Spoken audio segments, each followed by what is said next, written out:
수요 지난번에 이어서 하던 거 계속 하겠습니다. 자, 등차 수요를요, 잘 보면 이게 뭐가 일정한 수요이라고 했지? 차가 일정한 수요이라고 했습니다. 알겠죠? 자, 이 빠진 게 일정한 수열이라는 뜻이에요. 뒤에 거에서 앞에 걸 뺀 게 계속 일정하다는 뜻입니다. 그래서 거꾸로 우리가 첫 번째 거, 두 번째 거, 세 번째 걸 찾을 때 또는 n번째 거 찾는 방법을 우리는 일반항을 구한다라고 하는데, 그 일반항을 구하는 식은 A1에 n-1의 d 이렇게 써 있었습니다. 오케이? 저렇게 써서 뭐를 해요? 일반항을 구합니다. 그랬을 때, 자, 이것도 있었지만 쌤이 이거 말고 원래는 어떻게 하는 거라고 했죠? 무조건 공차에 n을 붙여주고 이 적당한 숫자를 뒤에다가 붙여주는 걸로 했었습니다. 맞아요? 됩니까? 자, 저렇게 해나갔었어요. 그러면 이것도 알아야 되고 이것도 알아야 됐었죠. 이거는 일반항을 구하기가 쉬운 거고, 이거는 주로 연립 방정식 이런 것들에 대해서 찾은 거였어. 오케이? 그럼 봅시다. 뭐를 설명할 거냐면요, 혹시 지금 등차 수열에서 예를 들어 볼게요. 3, 5 이거 너무 쉽다 이거. 3, 8, 13, 18 이렇게 돼 있다 치죠. 자, 이 등차 수열을 잘 보면 뭐가 있었는지 아니 혹시? 뭐가 있었는지? 아무런 세 개의 등차 수열을 띡 잡으면, 예를 들어 이걸 세 개를 잡아볼게. 가운데 거를 몇 배 하면?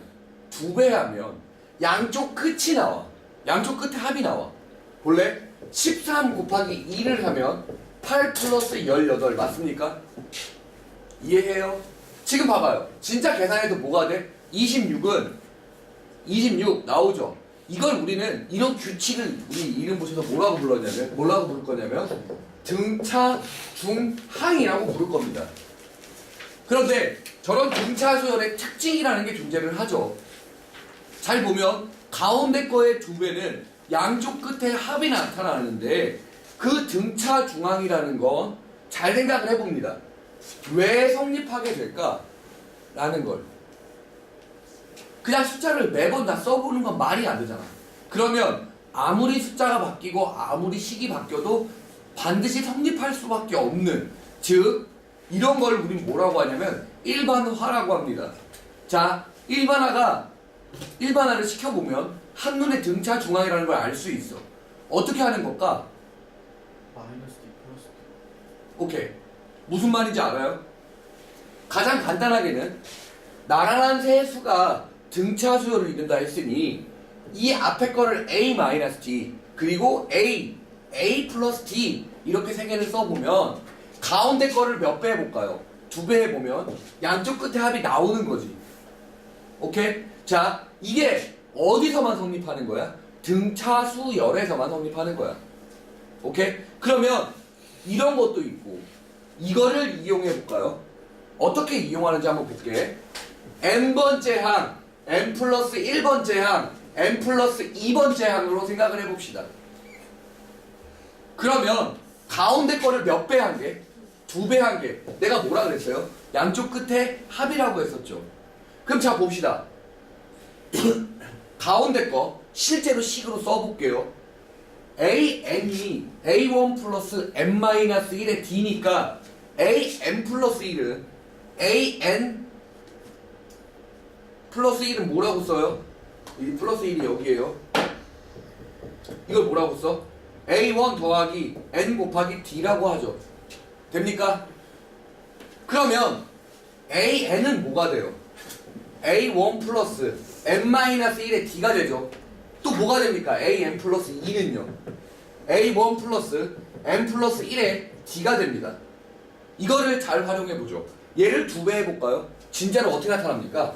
2a1 플러스 2nd는 a1 이거 2개 더하면 뭐가 돼요? 진짜로 똑같이 2a1 플러스 2nd가 나오죠. 왜냐면 얘를 한눈에 안 익숙하기 때문에 전개를 해봅니다.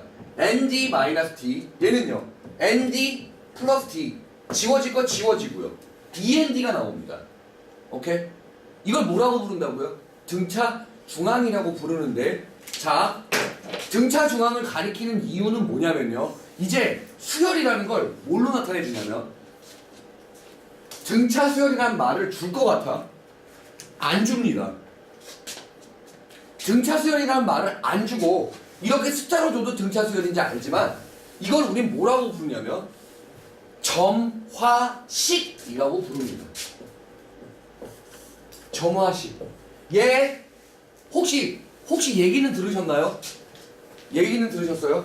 심지어 고3, 고2 애들조차도 내가 얘들아, 걔들이 물어봐. 모의고사 문제를 풀다가, 수능 기출 문제를 풀다가 쌤, 점화식이 뭐예요? 라고 물어보면 아무 말도 대답 안 하고 예비고이 거 다시 보라고 하죠. 왜냐면 너무 중요한데, 이걸 너무 중요한데 애들이 이걸 다 놓치고 있어요.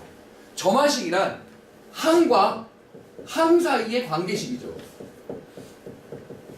이거를 점화식이라고 하는데, 이 점화식에 관련된 내용은 고등학교 3년 내내 특히 수능 기출 문제 때 뻑하면 나오죠. 왜냐면 야, 이렇게 주면 누가 등차 수열인지 몰라. 의미가 없어. 그치? 그러면 등차 수열이라는 말을 다르게 표현하게 되는데, 그 다르게 표현하는 방법이 바로 뭐냐면 점화식, 항과 항 사이의 관계식. 이게 도대체 무슨 얘기냐면, 잘 들어보죠. 잘 보세요. 항이랑 항 사이의 관계식이라고 했습니다. 등차 수열이라는 건, 야, 이거 n 플러스 1항이랑 n항이랑 같이 있어. 잘 생각해봐 얘들아. n항이 먼저야, n 플러스 1항이 먼저야? n항이 먼저지. 그러면 도대체 n항에서 어떻게 n 플러스 1항으로 넘어가게 되는지를 찾는 겁니다. 이게 바로 등차 수열의 정의 아니었습니까?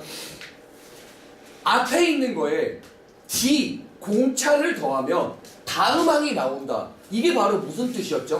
전형적인 뭐예요? 등차 수열의 정의 아닙니까? 오케이? 이 말 맞니? 자, 이게 바로 뭐냐? 등차 수열을 표현하는 점화식입니다. 왜 점화식이라고 하냐면요, n항과 n 플러스 1항의 관계식을 주고 있는 겁니다. 맞습니까? 그래서 얘를 뭐라고 부른다고요? 등차 수열의 점화식. 이제 등차 수열을 줄 때는요, 절대 등차 수열이라는 말을 주지 않고요, 이렇게 줍니다. 자, 쌤, 이거는 이거고 얘는 다른 거잖아요 라고 하면 답이 없죠. 왜? 야, 이것만 넘겨놨는데 이걸 못 알아들으면 안 되겠죠. 이것도 이건 나름대로의 의미가 있었습니다. 뭐라고 했어요? n번째 항, 즉 앞에 거에 공차를 더해서 다음 게 만들어졌다 라는 게 등차 수열이었는데, 얘도 얘 나름의 의미가 있습니다. 잘 보시죠. n 플러스 1항에서 n항을 뺐더니 뭐가 나오더라? 공차. 이 공차 d는요, 문자가 아니고요, 일정한 숫자입니다. 오케이? 쌤, 다시 한 번만 상기시켜보죠. 내가 처음 시작할 때 뭐라고 했죠? 처음 시작할 때요? 여기에 집착하면 안 된다 그랬죠. 우리는 뭘 배우는 겁니까? 새로운 숫자의 규칙성을 배우는 건데, 여기에 집착하고 있으면 안 됩니다. 무슨 말인지 알겠어요? 잘 볼래요? 쌤이 무언가를 써볼 테니까 이거 지금 봐요. 얘는 기본기를 지금 준비하는 중인 거지 이게 전부라고 생각하면 안 돼요. 계속해서 머릿속에 그걸 넣고 있어야 됩니다. 봐요. 여기에 지금은 그런 뜻이 없겠지만 막 의대 진학하고 싶은 친구들이 있죠. 그쵸? 그러면 의사로서 제일 필요한 게 뭐냐? 환자를 치료하는 거지만 어떤 병이 있으면 그 병을 잘 보면 어떤 규칙성, 막 되게 봤을 때 막 지 병이 지 멋대로 막 움직이는데 그 작용하는 것도 막 작용합니다. 근데 그런 어떤 거에서 어떠한 일정한 규칙성을 찾아줘야 됩니다. 그런데 여기서 진짜 의대를 진학하고 싶은 친구들은요, 수리논술을 공부하다가 보면 결론적으로 뭐냐면, 수리논술을 공부하다가 보면 결론적으로 이렇게 처음 보는 숫자에 대한 규칙성을 찾게 됩니다. 한번 볼래요? 쌤이 무언가를 써볼 테니까 그거에 대해서 규칙성, 계속 머릿속에서 그걸 까먹으면 안 돼요. 지금 우리가 뭐를 공부하고 있는 건지를 잘 생각하셔야 됩니다. 실제로 IQ 테스트 문제는 다 이런 거죠. 혹시 아십니까? 봐요. 아직은 꿈이 선생님 저는 뭐 의사가 뭐 아무나 되나요? 그쵸? 많이 어려운 거 맞아요. 하지만 논술을 공부를 할 때요. 의대 애들은 일반적인 공대 애들이랑 논술 자체가 아예 다릅니다. 아예 달라요. 걔네들은 어떤 규칙성에서 그러니까 되게 혼란스러운 내용에서 그 규칙성을 찾았는데 그걸 뭐라고 하냐면 카오스 이론이라고 합니다. 니네가 야 눈꽃송이 보면 지네 멋대로 생겼죠. 그게 잘 보면 일정한 규칙을 갖는데 그게 뭐였죠? 피보나치입니다. 오케이? 자, 그렇게 되게 중요한 이야기예요. 자, 보시죠. 도대체 우리가 뭐를 공부하고 있는 건지 봅시다. 자, 내가 1, 2 어렵다. 1, 2, 4, 7, 11, 16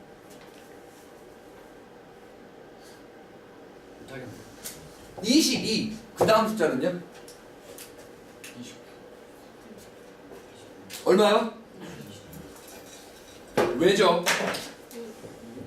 계속 얼마씩 더해지는 겁니까? 1 더해지고 그 다음에 2 더해지고 3 이런 보이지 않을 것만 같은 규칙성을 찾아주는 겁니다. 이거에 100번째 숫자를 구하여라라고 해도 구할 수 있게끔 여기서 지금 준비를 하는 거예요. 머릿속에서 까먹으면 안 됩니다. 고작 등차 수열 하나 하자고 우리 공부하는 거 아닙니다. 일단 등차 수열이요. 그냥 존나게 쓰면 나오죠. 근데 문제는 그거는 첫항을 알고 공차를 알 때 이야기지 아무것도 없던 거에서 갑자기 이만큼을 댕강 잘라놓고 그 다음 숫자의 규칙성을 찾아보시오. 이렇게 하는 경우도 되게 많아요. 알겠죠? 자, 없을 듯 보이지만 반드시 규칙이 존재합니다. 세상의 모든 건요. 그쵸? 니네 생각도 못했죠? 야, 니네 솔방울 어떻게 생겼는지 봤지? 솔방울. 이렇게 생겼지? 여튼요. 솔방울 이렇게 생겼죠? 이 솔방울의 솔잎이요. 규칙성을 이루고 있습니다. 혹시 아십니까? 그쵸? 다 규칙이 있습니다. 근데 사실은 다는 아니고요. 우리가 배우는 내용에는 있어요. 알겠죠? 자, 이런 거를 찾기 위해서 우리가 여기서 연습을 하는 거니까 우리가 목표로 하고 초점을 둬야 될 게 뭔지에 대해서 계속 주의를 기울여야 합니다. 잘 보시죠. 제논이라는 사람의 역설이 있습니다. 제논의 역설이라는 이야기 들어보셨나요? 혹시 제논의 역설은요. 자, 어차피 우리가 곧 하게 될 거니까 미리 말을 하겠습니다.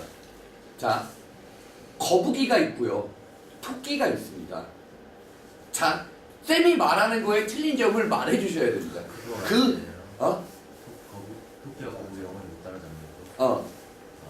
자, 토끼와 거북이가 있는데요. 그 당시만 해도 이거에 대한 반박을 할 수가 없었어요. 오케이?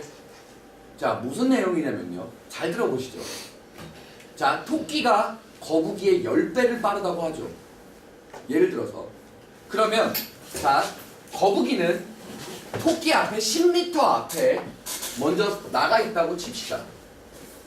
그러면 토끼는 여기서 출발하고요. 거북이는 여기서 출발합니다. 자, 토끼의 속도는 거북이의 10배입니다. 자, 생각을 해보시죠. 토끼가 여기 지금 현재 떨어지는 길이가 10m예요. 토끼가 10m를 갈 동안 거북이는 1m를 가겠죠. 맞습니까? 그래서 11m가 될 겁니다. 그러면 토끼가 1m를 갈 동안 거북이는 0.1m를 가겠죠. 됩니까? 그러면 토끼가 0.1m를 가는 동안, 즉 11.1m를 가는 동안 얘는 11.12를 가겠죠. 토끼가 또 0.01m를 가는 동안 거북이는 이걸 가겠죠. 씨바 못 잡네. 잘 봐요. 토끼 속도는 거북이의 몇 배죠?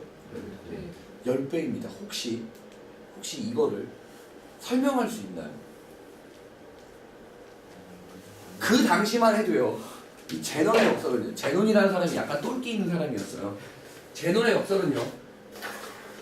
분명히 틀린 건 알지만 왜 틀렸는지 설명을 할 수가 없었습니다. 10배라는 게 초반 10배라는 게 아니 100도가 10배. 진짜 10배씩 가잖아요. 이 새끼 영원히 못 따라가요. 이러면. 그렇죠? 근데 상식적으로 생각해봐. 1초 뒤에 그 거북이 자리에 오고 2초 뒤에 따라잡힙니다. 그렇죠? 상식적으로요. 근데 왜 못 잡다고 설명을 하고 있죠?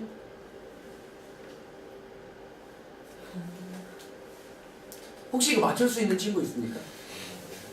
비를 맞춰 걸으니까 안 돼요. 뭐라고요? 비를 맞춰서 걸으니까 안 돼요. 비를 맞고 계속 그러면 안 만나요, 누나. 그 시간대로 계속 가면.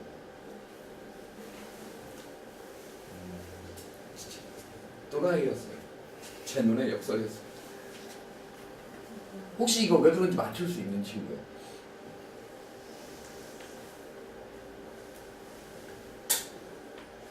어렵죠? 여기에 시간의 개념을 더해서 생각해 보세요. 곧 하게 되니까 우리 좀만 더 있으면 제가 다 하게 됩니다. 오케이? 시간의 개념을 더해 보시면 내가 말하는 게 뭔 말인지 알 겁니다. 알겠죠? 생각해 보세요. 이렇게 하면 까먹죠. 그죠? 지난번에 내가 두 직선에 관련된 식에서 돈 걸어갖고 5,000원 걸어갖고 맞추는 새끼 5,000원 준다 그랬는데 문자 한 명 왔어요. 그때 문제가 뭐였죠? 라고요. 답도 아니야. 자, 이렇게 우리는 등차 수열을 배우는 건 없을 듯 보이는 숫자의 규칙성에 오케이? 그 규칙성을 찾아주기 위한 기본기입니다. 알아듣겠습니까? 여기서 필요로 하는 건 그 기본기입니다. 됐죠? 그럼 보시죠. 자, 방금 전에 말했듯이 얘와 얘가 점화식이라는 겁니다. 등차 수열을 나타내는 점화식이에요. 그럼 보시죠. 다음 거 볼게요. 아까 전에 선생님이 뭐가 성립한다고 했어요? 등차 중앙이라는 게 성립한다고 했죠. 근데 그게 특정한 세수에서만이 아니고 등차 수열에 있는 어떠한 수에서는 다 상관없습니다. AN 플러스 1, AN 플러스 2 이렇게 차곡차곡 3개가 등차 수열을 이룬다면 가운데 거의 몇 배는요? 2배는요. 양쪽 끝에 합입니다. 이거 봐요. N항, N 플러스 1항, N 플러스 2항에 대한 관계식이죠. 오케이? 그게 항상 성립하게 됩니다. 이게 바로 뭐라고요? 등차 수열의 점화식들이라고요. 다 외워두면 도움이 될 겁니다. 단 이게 전부가 아니다 얘들아. 이거에 집중만 하면 안 돼요. 알겠습니까? 여기까지요. 자, 이게 바로 등차 수열의 점화식에 관련된 내용이고요. 자, 이제 실제로 194쪽에 10-3번에 대한 내용을 설명해 보겠습니다. 자, 어렵지 않은 것들이니까요. 다 기억을 해두셔야 됩니다. 자, 내가 분명히 얘기했어요. 나중에 점화식이라는 것 때문에 발목 잡혀서 다시 보게 될 겁니다. 심지어 고2, 고3 애들도 다시 듣고 있고요. 진짜 안 믿기면 그 저형고 1학년 수업 중에 니네들 이제 고1로 다 등급업 해줄 테니까 보세요. 저형고 1학년 수업 중에 가장 많은 조회수가 이 점화식입니다. 아주 중요한 점화식이라고 내가 해놨죠. 오케이. 정말 중요합니다. 얘 모르면요 답이 없어요. 나중에 돼보시면 내가 말하는 게 뭔 말인지 압니다. 자, 일단 여기까지 됐죠. 자, 그러면 이걸 토대로요 10-3의 문제를 한번 풀어보겠습니다. 어떤 문제가 나왔는지 한번 보죠. 자, A1은 얼마요? 2. 야, 이게 무슨 뜻인지를 한번 볼게요. 이렇게 되어 있습니다. 앞에 항에 뭘 더해요? 앞에 항에 뭘 더해요? D를 더하죠. 됩니까? 그 D가 뭡니까? 3이죠. 맞나요? 맞아요? 이 D가 공차죠. 이건 얼마씩 늘어나는 수열입니까? 그러면 2부터 시작해서 몇? 이렇게 되는 거 맞아요? 끝. 됐죠? 다음. 거기 두 번째. B에는 잘 봐봐. 근데 표현하는 거 잘 봐. 오마이갓.